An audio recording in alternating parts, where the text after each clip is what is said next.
A paz do Senhor, meus amados irmãos, amigos, professores da Escola Bíblica Dominical. Chegamos na lição de número 8 e o tema é sobriedade na obra de Deus. 19 de agosto de 2018, nosso texto áureo, Efésios capítulo 5, versículo 18. E não vos embriagueis com vinho, em que há contenda ou dissolução, mas enchei-vos do Espírito.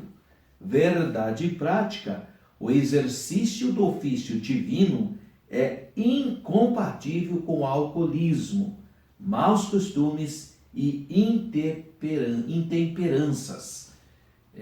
O ministério, as coisas de Deus é completamente incompatível com coisas que tiram a sobriedade do indivíduo. Vamos pensar um pouquinho sobre esse texto áureo. Ele diz, e não vos embriagueis com vinho. Bom, nós temos em Provérbios, capítulo 30, versículo 31 e 32, esses dois versículos estão em simetria com Efésios 5, 18. Eles dizem assim, não olhes para o vinho quando se mostra vermelho, quando resplandece no copo e se escoa suavemente.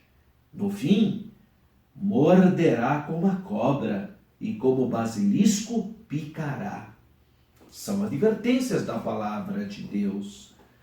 O que nós precisamos entender é que o vinho na sociedade do Oriente Médio, especialmente no Egito e em Canaã, e também no Mediterrâneo, ele faz parte dos alimentos daquela região.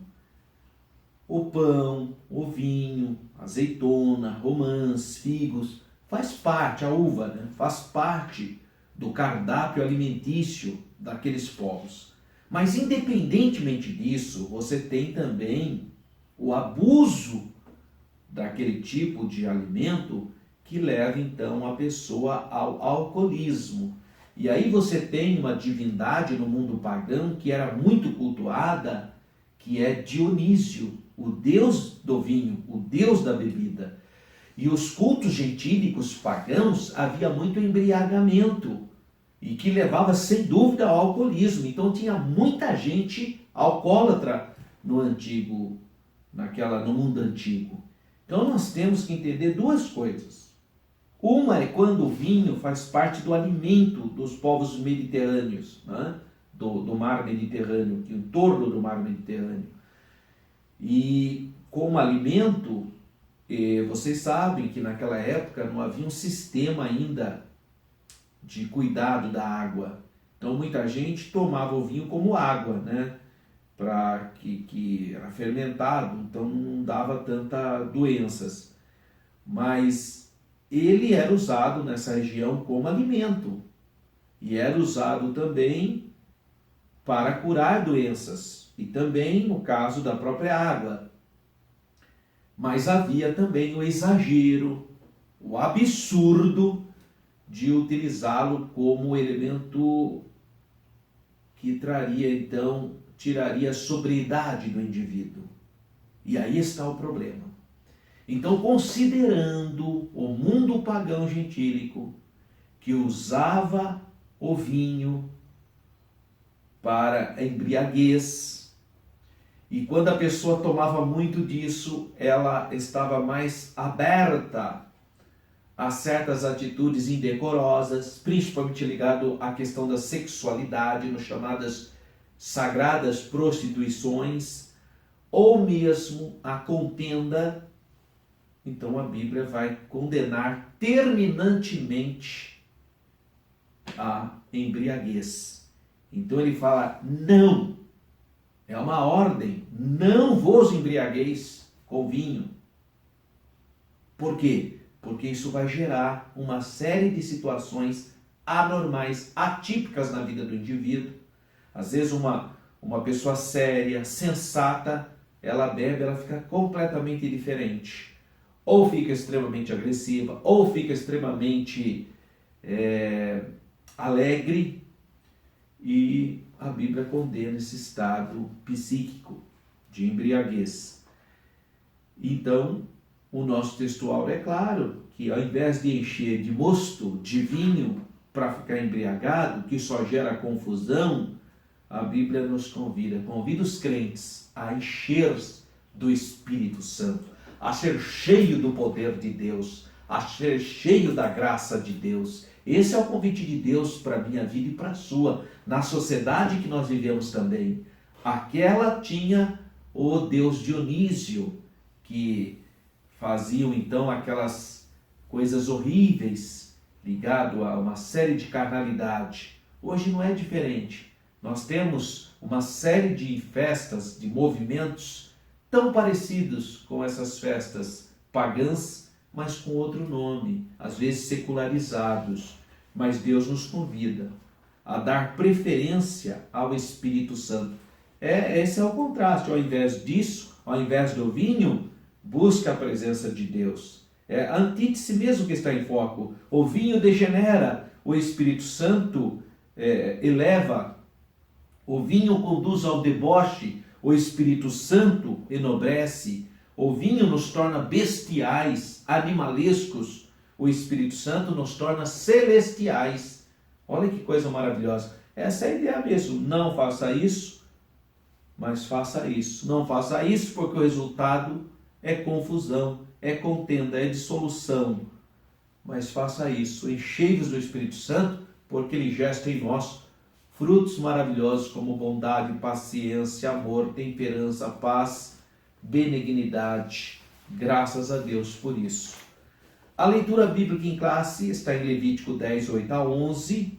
De novo, a atitude de Nadab e Abiú, que foram mortos porque apresentaram fogo estranho, porque estavam em estado não de sobriedade.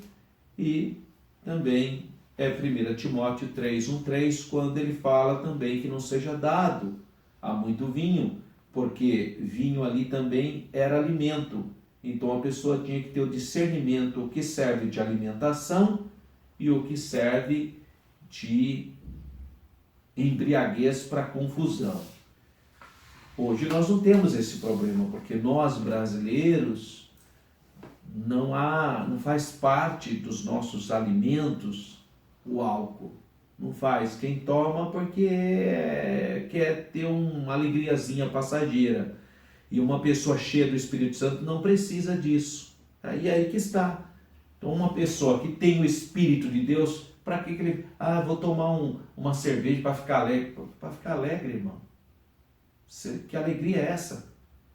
Então, os missionários Daniel Berg e Gunnar Wingren, quando chegaram no Brasil, em 1910, 1911, lá no Pará, encontraram uma sociedade.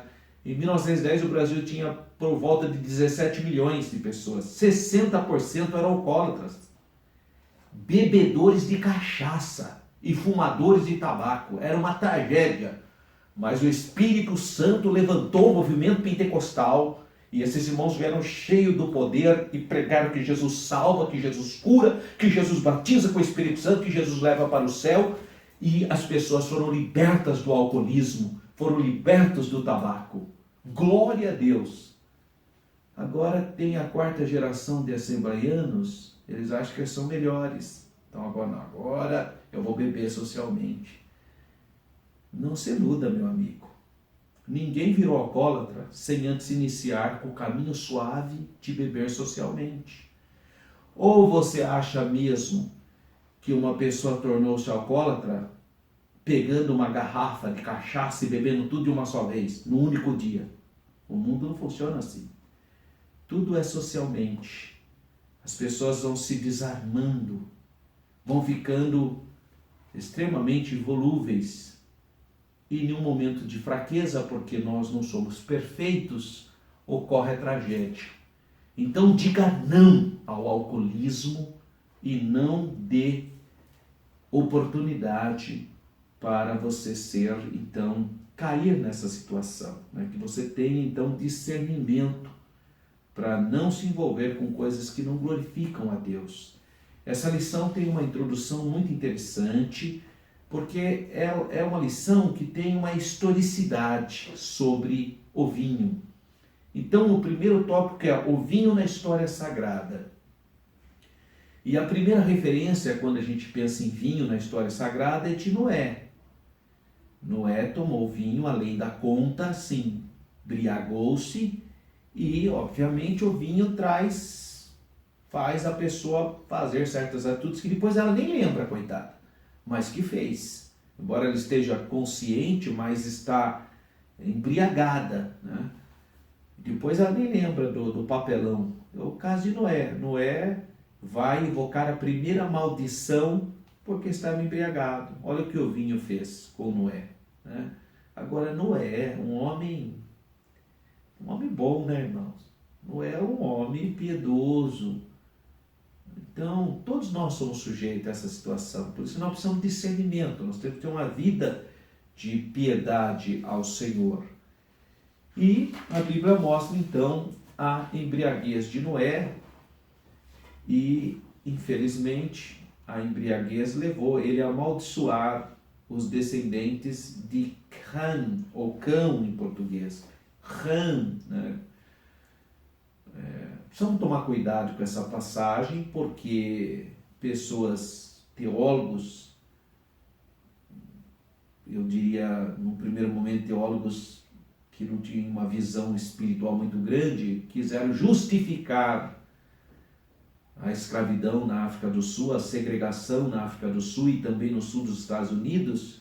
Então, igrejas evangélicas protestantes muitas vezes usavam dessa embriaguez de Noé para dizer que as pessoas afrodescendentes, né, eram então inferiores aos arianos, aos brancos, por causa da maldição de Noé. Isso é uma farsa. Não tem pé, não tem cabeça isso. Em primeiro lugar, porque eu já vi, inclusive, já teve até polêmicas com pregadores que não foram bem entendidos, bem compreendidos, porque usam esse tipo de explicação. Aí pegam lá a profecia quando Noé fala: maldito seja Canaã, servo do servo seja dos seus irmãos. Fala: é por isso que a África é subdesenvolvido, que teve escravidão. Não tem nada a ver, irmão. Noé está falando de Canaã. Canaã é cananeu.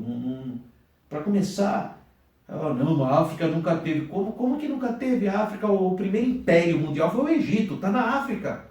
Como que nunca teve tecnologia? Como não teve desenvolvimento? Teve grandes impérios na África, o Império Zulu mesmo, e outros impérios que você vê pela África, o Império Etíope, no próprio Sudão. Então, essa história aí de que o tal da África é bobagem. Os povos camitas foram amaldiçoados. Não, ali ele estava falando, para começar, ele não está amaldiçoando o cão, ele está amaldiçoando. Foi cão que fez, ele estava bêbado. Foi cão que zombou do pai, ao ver o pai nu. Jafé e Sem, reverentemente, cobriram o pai. Cão riu. E aí o Noé se despertou e ficou sabendo, ficou envergonhado e falou: maldito seja Canaã, servo dos servos. Canaã era o neto dele, não é. Então quem foi amaldiçoado foi Canaã. Então quem são os cananeus? Os cananeus são filisteus, próprios cananeus, perizeus, jebuseus, amorreus, girgazeus. Esses são os cananeus, as 7 nações fortes, os cananeus, heteus. Então, esses são os cananeus. Então, eles que seriam amaldiçoados, mas não toda a África. Porque quem são os descendentes de Cão? A África, toda basicamente a Ásia. Agora, vai dizer que o Japão é amaldiçoado também, em termos de tecnologia? Se é um país que, a China mesmo, que foi uma das nações mais sofisticadas do mundo antigo. Então não funciona muito essa teoria não, que eu já vi até pregador, coitado, falando sem pé sem cabeça. Aí fala: bendito seja Sem. Então os povos semitas se expressam pelos seus pendores religiosos. Tá bom, são quem? Tanto as 3 religiões monoteístas provêm dos povos semitas, né, que é judaísmo, cristianismo e islamismo. E alargue Deus a Jafé. Por isso que então os europeus enviaram a cultura ocidental para o mundo inteiro. Essa é uma explicação que eu ouço sempre, mas eu sou crítico em relação a essa questão da maldição. E eu não consigo ver esse tipo de argumentação se sustentar frente aos impérios mundiais. Mas você vê por aí gente falando. Mas a questão não é nem essa, a questão é o erro de Noé. Que Noé, infelizmente, foi imprudente ao se embriagar. Segundo, historicamente, nós vamos ver a história do vinho. Aí ele vai citar as filhas de Ló. Vocês sabem que Ló, sobrinho de Abraão, Deus chamou Abraão, mas Ló, coitado, o pai dele já tinha morrido, então o tio acabou ajudando aquela sociedade patriarcal. Mas a chamada, Deus não fez chamada, a chamada não foi para Tera, para o pai de Abraão. Não foi para Ló, a chamada foi para Abraão. Deus falou para Abraão. A primeira chamada de Abraão está explicitamente registrada em Atos dos Apóstolos, capítulo 7, no martírio de Estevão, quando ele diz: o Deus da glória apareceu ao nosso pai Abraão quando ele morava na Mesopotâmia, antes de morar em Harã. Então, quando ele morava na Mesopotâmia, Deus falou para ele: sai da tua terra, da sua parentela. Mas é uma sociedade patriarcal, né? O pai dele era vivo ainda na terra, o pai dele falou: nós vamos para Harã. Harã, irmão, é um local tão bonito, talvez mais bonito do que o próprio Ur dos Caldeus. Eram regiões bem desenvolvidas. Mas não foi para lá que Deus mandou Abraão. Deus mandou Abraão para Canaã. Mas o pai dele, né, não tinha chamada, foi para um local bonito, morreu. Aí ele está ali. Aí Deus apareceu. Agora Gênesis capítulo 12. O Senhor apareceu para Abraão e falou: sai da tua parentela, então sai de Harã. E aí ele foi para Canaã. Mas o sobrinho dele foi também, o Ló.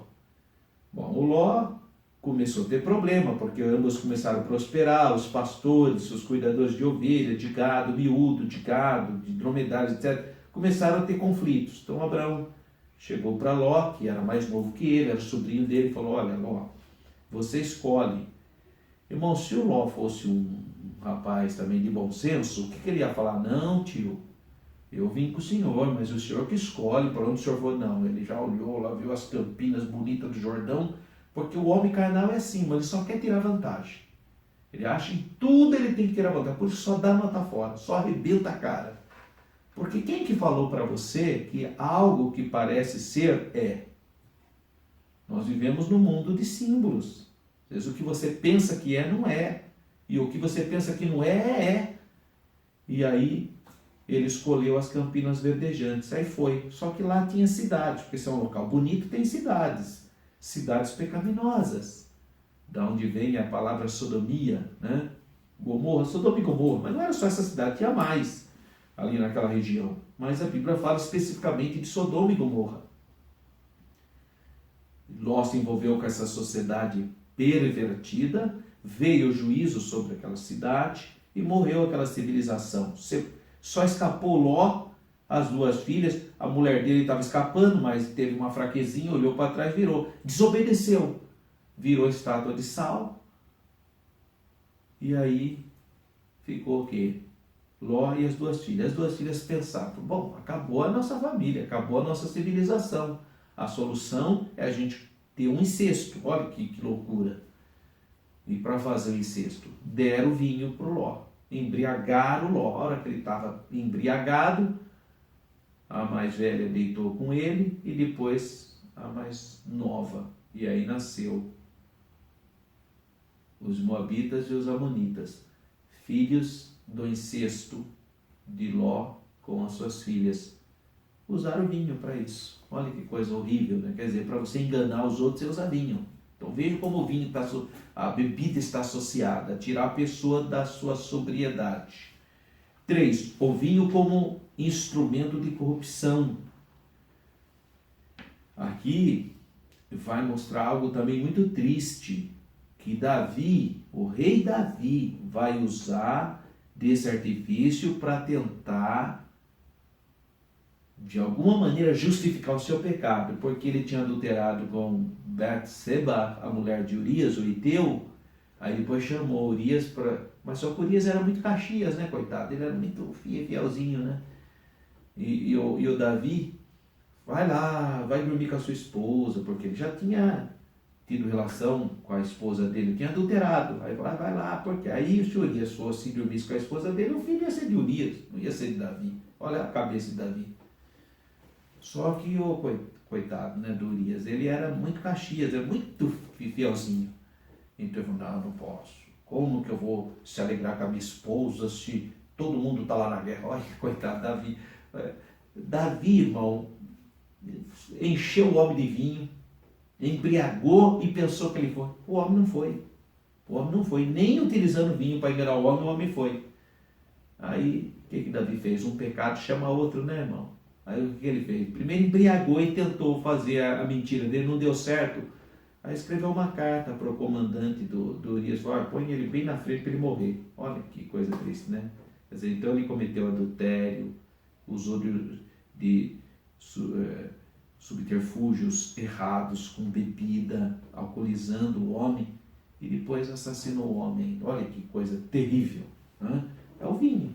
Então o vinho era usado para essas coisas. Não é só isso não, o vinho era usado também para muitos homens seduzirem mulheres sérias. Até hoje, veja que coisa terrível, né? Mas também era uma bebida utilizada para as pessoas esquecerem das suas labutas do dia. É como a droga, era para a pessoa se dê livre, escapismo, tá? Uma coisa horrível. Por isso mesmo que um crente não tem que ter isso, porque nós temos que ser sóbrio, nós não precisamos escapar de nada. Nós temos já a nossa fé em Jesus, então nós não precisamos dessas coisas. Então a sinopse do ponto 1, o vinho faz parte da história e da cultura sagrada. Você tem um subsídio teológico da Bíblia de Estudo Pentecostal. Muito interessante, vale a pena você dar uma lidinha. Segundo, o vinho no ofício divino. Agora vamos ver o vinho dentro, então, de uma perspectiva alimentar ou simbólica, religiosa. No Novo Testamento, em sua oferta de manjares ao Senhor, os israelitas faziam-lhe também libação de um quarto de vinho. Nessa oferenda, o adorador reconhecia que tudo quanto existe pertence a Deus. Em razão disso, ele deveria usar de uma forma santa e responsável tudo quanto ele nos deixou. Quando os ministros do altar eram severamente advertidos sobre o uso do vinho, o que levou então a um problema grave de Nadab e Abiú. No Novo Testamento, nós temos também o primeiro milagre de Jesus, é o vinho.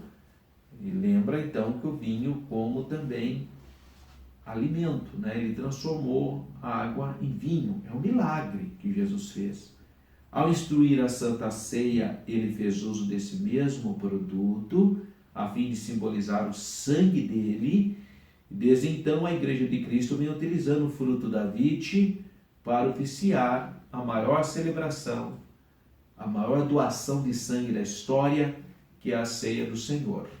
E 3, a advertência quanto ao uso de vinho. Então, embora o vinho, ele era o alimento, e ele tinha todo o simbolismo importante, mas ele também era algo que devia ser evitado, não devia ser usado em excesso.